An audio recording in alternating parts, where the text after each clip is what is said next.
Olá, pessoal do EREM Radialista Luiz Queiroga, principalmente nesse momento os segundos anos, né? A gente vai começar um vídeo de língua portuguesa. Meu nome é a professora Amanda Costa, vocês sabem, mas quem está assistindo de fora, que não me conhece, já sabe meu nome. A gente está desenvolvendo novas formas de nos aproximarmos com esse período de coronavírus, vocês sabem, né, dessa questão de distanciamento social, e estamos implementando novas tecnologias para nos mantermos estudando. Hoje, o governo do estado começou com essas aulas ao vivo, que a gente pôde assistir pelo YouTube ou pela televisão. E aí eu solicitei que os alunos dos 3 segundos, segundo A, B e C, me mandassem perguntas, dúvidas que surgiram a partir das aulas. Ou seja, da aula, né? Foi uma só. E eu recebi 2 perguntas só, uma do segundo A e uma do segundo C, e o segundo B, que a grande maioria disse que não entendeu absolutamente nada da aula. Né? E aí eu vou tentar fazer o quê? Fazer um resumo desse assunto, porque foi algo que já foi trabalhado em sala de aula, e tirar essas dúvidas. Então, o que é que eu gostaria de pedir a vocês? Quando a gente tiver essas aulas e vocês tiverem dúvidas, anotem, se vocês não entenderam, que aí eu tento responder num vídeo posterior a essa aula, tá? Vocês, como vocês sabem, não é minha praia esse tipo de tecnologia, então sejam bondosos, né? Observem o conteúdo, que aí a gente vai se aprimorando com o tempo, tá? O vídeo vai ser bem caseiro, eu vou usar como apoio o computador e o data show, tá? Eu vou tentar ser o mais breve possível para esse vídeo não ficar longo demais, tá certo? Vamos começar? Aí eu vou sair um pouquinho da tela, vocês vão ficar ouvindo minha voz, tá? Mas aí eu vou mostrando os dados aqui no computador, certo? Vou pegar o celular. Vejam só. E aí a gente vai ver a questão do romantismo na primeira geração do romantismo, que é também conhecida como a primeira geração ou indianista, certo? Que foi o foco dessa aula de hoje na televisão, foi esse daí. Aí veja, aqui a gente teve, não vou me ater muito a esses pontos, vou ser mais objetiva. O que é que foi de importante nesse momento? Né? Que houve a transferência da corte portuguesa para o Rio de Janeiro em 1808. Tá? A gente pode ver aqui, não sei se vocês conseguem ver o mouse, está muito claro. Mas, antes disso, o que é que no mundo foi importante até a transferência da corte portuguesa para o Rio de Janeiro em 1808? A gente teve a Revolução Industrial, a Revolução Francesa e, posteriormente, a transferência da corte, a independência do Brasil. E aí a gente vai ver que isso foi muito importante na sequência dessa aula, certo? A gente teve a transferência da corte por conta da guerra que estava na iminência, né, de ocorrer por conta de Napoleão na Europa, e eles fogem para cá, para o Rio de Janeiro em 1808. Para cá que eu digo para o Brasil, né? A gente teve a proclamação da independência em 1822, que aí a gente teve muitas mudanças culturais. Com isso houve a instalação da imprensa, surgiram livrarias, surgiram teatros, escolas, faculdades. A primeira de medicina que foi em Salvador e a de direito, que uma foi em Olinda e outra em Salvador. Por quê? Porque até então não se tinha nada aqui e o pessoal mais abastado ia estudar fora. Como a coroa portuguesa vem para cá, ela quer ter o mínimo de qualidade de vida aqui, né? E aí a gente tem os autores românticos, né, que provinham de famílias abastadas, ou seja, um pessoal que tinha dinheiro. E a gente tem o início da formação de um público leitor, que era uma elite cultural burguesa. Pessoas que começam a ler, e esses folhetins, esses livros, são produzidos principalmente pensando neles, que eram mulheres e homens jovens. Tá? A gente tem a grande importância da primeira geração é que os autores românticos eles afirmaram a nacionalidade brasileira, ou seja, pensaram em fazer uma literatura que fosse realmente nacional, ou seja, nossa, brasileira. E isso após a independência, porque surge esse ideal de que somos uma nação e que temos que ter uma literatura nossa, sem estar copiando o de fora. Né? Se espelhar, sempre se espelha, né? Mas a questão seria de não copiar, de ter algo nosso. Passando o próximo slide, a gente tem aqui falando um pouquinho da questão do romantismo, que vem em oposição à outra geração, a geração anterior, que era o arcadismo, né? A gente não vai entrar muito nisso. Vou passar o slide. Aí a gente vem com Rousseau, Jean-Jacques Rousseau, e a crítica à sociedade. Ele tem essa ideia do mito do bom selvagem, de que o ser humano era íntegro e primitivo, e que ele era corrompido pela sociedade. Rousseau era profundamente pessimista, né, e achava que a cultura também corrompia a natureza primitiva do ser humano. Isso vai ser muito forte na questão do índio, que a gente vai chegar um pouquinho mais para frente. O romantismo, aqui nesse primeiro parágrafo, o romantismo se iniciou no Brasil na década seguinte à proclamação da independência. Tá? E aí eles tentaram fazer justamente o que eu tinha falado antes, uma poesia americana de América, né? Não de Estados Unidos, né? Nós somos sul-americanos. E que com isso ele se distinguia dos modelos clássicos, que era o que tinha vindo antes, mais inspirado no romantismo europeu e na tradição literária portuguesa. A gente vai ter uma literatura nossa, uma poesia própria, tá até em negrito, aqui se vocês conseguem ver, uma poesia própria. Né? Então, para ter uma poesia própria, a gente tinha que ter elementos brasileiros. E os poetas brasileiros vão eleger o indígena, ou seja, o índio, para ser o foco do Brasil, porque se a gente pensar as três principais etnias, o africano, que veio escravizado, o português, o europeu, que veio tomar a nossa terra, e o indígena, que realmente era o dono desse território. Então, elege o indígena como herói nacional, a nossa fauna, ou seja, os nossos animais, e a nossa flora, ou seja, toda a nossa vegetação, como representantes da nossa nacionalidade. A gente vai ver isso muito forte nos poemas, que a gente vai ver isso bem destacado, essa força do indígena e toda essa importância dada à fauna e à flora. E com isso, eles também, para se ter uma linguagem nacional, eles vão pesquisar bastante, fazer pesquisas linguísticas, ou seja, pesquisar a língua, pesquisar a história, pesquisar o folclore, para saber o que é que as pessoas falavam, a história, o folclore, tudo para que pudesse esse texto ser o mais, como é que eu posso dizer? Não sei, a palavra não seria real, mas ser o mais fidedigno possível, né, ao que a gente tinha no Brasil. Vou mudar o slide. A gente tem a primeira obra que foi destacado isso também na aula, a obra mais importante, que é aqui, que marca o início do romantismo, que é Suspiros Poéticos e Saudades, de Gonçalves de Magalhães, em 1836. É ele que marca o início do romantismo brasileiro. E a gente, só para a gente exemplificar aqui, o romantismo é um movimento literário bem grande. Então ele tem 3 gerações, que foi uma pergunta de Raquel, do segundo A, que ela disse que não entendeu essa questão de primeira geração, segunda geração, terceira geração. E aí eu vou tentar explicar. Se não ficar claro, vocês ainda podem ir lá no chat do Google Classroom, que aí eu tento responder novamente a vocês, ver se eu esclareço melhor, certo? Então, veja, a gente teve, essa geração que a gente está estudando foi a primeira. A gente teve 3 gerações. A primeira, tá aqui, ó, a primeira, a segunda e a terceira geração. Ou seja, 3 momentos distintos. A primeira geração é essa que a gente está estudando, marcada, que é também chamada indianista, marcada pelo nacionalismo, ou seja, essa questão do Brasil, do ufanismo, ou seja, desse amor exagerado, do índio, por isso indianista, e pela religiosidade. Então, junto com tudo isso, vem essa questão religiosa que a gente não tinha na geração anterior. A gente tem a segunda geração, que a gente ainda vai estudar, que é conhecida como mal do século, ou ultra-romântica, ou byroniana. Por que byroniana? Porque Lord Byron foi um escritor muito importante dessa segunda geração. Por que era o mal do século? Porque as pessoas morriam de amor, era extremamente exagerado. E se tinha muito um culto também da morte, uma beleza da morte. A gente vai adentrar nisso melhor no momento adequado, tá? Por isso que ela é chamada de mal do século. A terceira e última geração romântica, que é chamada de condoreira ou hugoana, ou rugoana, depende se você estiver falando em francês, rugoana, em português, hugoana, que foi Victor Hugo, ou Victor Hugo, um dos principais autores europeus. Condoreira por quê? Porque é de libertação, ela é uma poesia de cunho social, que é quando você vai falar sobre a abolição da escravatura, a questão dos negros e tal. Então, é uma produção poética profundamente social e política. Então, reforçando, a gente tem 3 gerações no romantismo. A primeira geração, nacionalista, indianista e também fortemente religiosa, que é essa que a gente está estudando.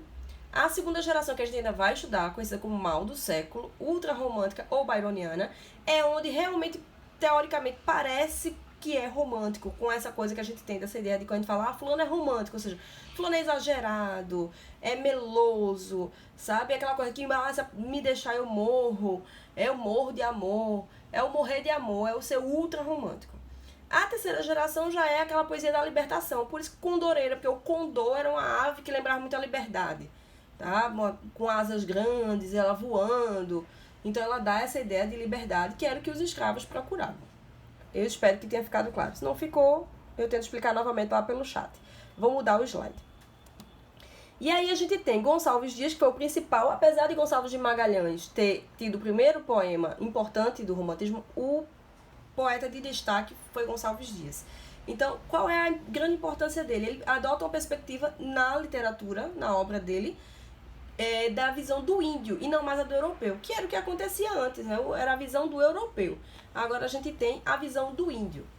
Ele se inspirou também no mito do bom selvagem, que foi o que eu falei lá de Rousseau, de que o ser humano é naturalmente bom e é corrompido pela sociedade. Ele mostra que o herói indígena tem valores, sentimentos nobres e tem uma honra e o amor filial muito forte. A gente consegue ver isso na obra. Eu trouxe depois aqui um pedacinho de Juca Pirama, que ele mostra essa questão da honra do indígena e do amor filial muito fortes. Tá? E aí a gente tem a tribo Tupi, né, os guerreiros tupis, que são os mais fortes representantes das nossas raízes, que são um exemplo que mostram como a forma que eles veem o mundo como valores universais. A gente tem Canção do Exílio, que eu trabalhei com vocês em sala, tá? O professor também falou na aula da televisão. Eu vou fazer uma leitura e uma análise mais pontual para esse vídeo não ficar grande demais, mas essa é a obra, o poema, digamos assim, mais lido e mais forte dessa época do romantismo da primeira geração. Até quando você lê, você vê que tem umas referências, eu conheço isso de algum lugar, né? Tem uma intertextualidade, ou seja, uma ligação desse texto com o hino nacional, tá? Então a gente vê isso muito forte. Então, a questão da Canção do Exílio, a gente tem o que é um exílio? Você está fora do seu país natal. O exílio geralmente ocorre por questões políticas, né? Você é colocado para fora do seu país e você não tem essa possibilidade de voltar, mas também há o exílio voluntário, tá? Que é você, exemplo, você vai morar fora, você vai estudar fora. Não quer dizer que porque você está lá e você não possa voltar, se você voltar você vai ser preso, vai ser morto. Você pode voltar, mas você tem uma ligação lá fora, você tem um trabalho, você tem um estudo, você tem algo que te prende lá, tá? Então isso é um sentimento de exílio. E às vezes você tá lá e não tá, como é que eu posso dizer, sem poder voltar, mas você se sente exilado, você se sente fora do seu país, tá? Então, e outra coisa, o romantismo, ele é muito exagerado, tá? A característica muito forte dele é do exagero. A gente vai ver aqui essa questão muito forte. Então, veja, ele diz assim, minha terra tem palmeiras, eu vou até chegar mais pertinho. Minha terra tem palmeiras, onde canta o sabiá.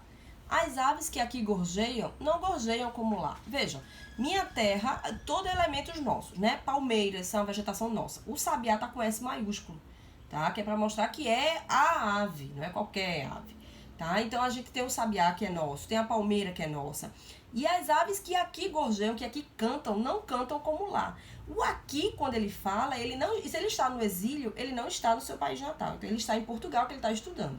Então, as aves que aqui gorjeiam, ele fala, aqui é Portugal, ele está lá em Portugal. Então, quando ele está lá em Portugal, diz que as aves de lá não cantam como as aves daqui. Quando ele diz não gorjeiam como lá, o lá é o Brasil, porque ele está distante. Então, o aqui é onde ele está, que é Portugal, e o lá é onde ele gostaria de estar, que é o Brasil. Nosso céu tem mais estrelas, nossas várzeas têm mais flores, nossos bosques têm mais vida, nossa vida mais amores. Então, ele sai da primeira pessoa do singular, minha, de posse, né? Esse sentimento forte de posse, de que é seu, você está distante, mas que você tem uma terra para voltar, para o nosso, que aí fica uma coisa mais ampla, né? Nosso céu tem mais estrelas, nossas várzeas têm mais flores, nossos bosques têm mais vida, nossa vida mais amores, ou seja, tudo nosso é melhor. O nosso céu tem mais estrelas, também porque aqui era um local que ainda estava bem se desenvolvendo no início disso tudo. Então, a gente tem uma questão rural muito forte, então pouca iluminação, tudo isso ajuda a ver mais as estrelas também. Mas tem o sentimento exagerado, né? Então, tudo nosso é melhor, tudo nosso é maior, porque o romantismo tem esse ufanismo exagerado. Próxima estrofe.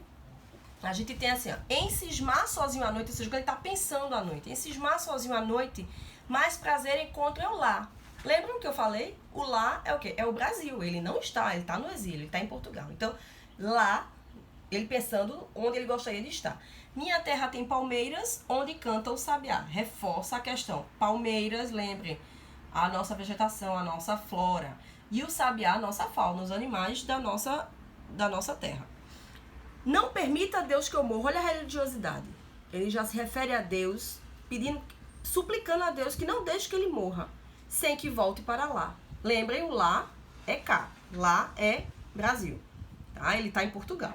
Sem que desfrute os primores que não encontro por cá. Ou seja, o que são os primores? As coisas boas, as maravilhas, que para ele, nessa visão ufanista, em Portugal não tem. Sem que ainda vista as palmeiras, onde canta o sabiá. Ou seja, tudo nosso é melhor. Então, lembrar desse ufanismo, desse nacionalismo ufanista, tá? Que aí, ou seja, a nossa nação é melhor. Logicamente, toda nação tem seus defeitos, toda ela. Mas, quando a gente tá longe, que a gente tem saudades, a gente, em geral, isso de uma pessoa, de um lugar, a gente só lembra das coisas boas, tá? E aí a gente vai ressaltar e lembrar e reforçar toda essa questão do que é bom. E lembrando do exagero, que é típico do romantismo, tá? Esse exagero é natural. Vou passar aqui. Sim, antes de eu chegar no outro poema, foi uma coisa que Maiara Patrícia perguntou da questão da razão, que o professor até falou, que não tinha razão no romantismo. Por quê? Como o romantismo ele é subjetivo, a gente tem a objetividade do lado a lado com a subjetividade. A objetividade da escola literária anterior, que era que a gente estava estudando no primeiro ano, que era o arcadismo. Tá? Então ali é razão, não se ter esse envolvimento emocional. Já o romantismo, não. Ele é altamente emocional, altamente sentimental, altamente exagerado. Para você entender melhor, vocês, não só você, pense quando a pessoa está apaixonada.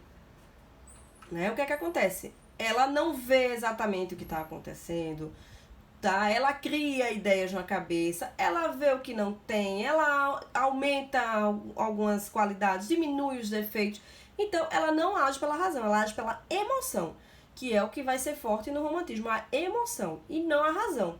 Tá? A razão é quando você olha e diz, essa pessoa, ela é assim, tem esses defeitos, essas qualidades. Quando você age pela emoção, não. Você tá apaixonado, você só vai ver, no caso da paixão, o lado bom da coisa, certo?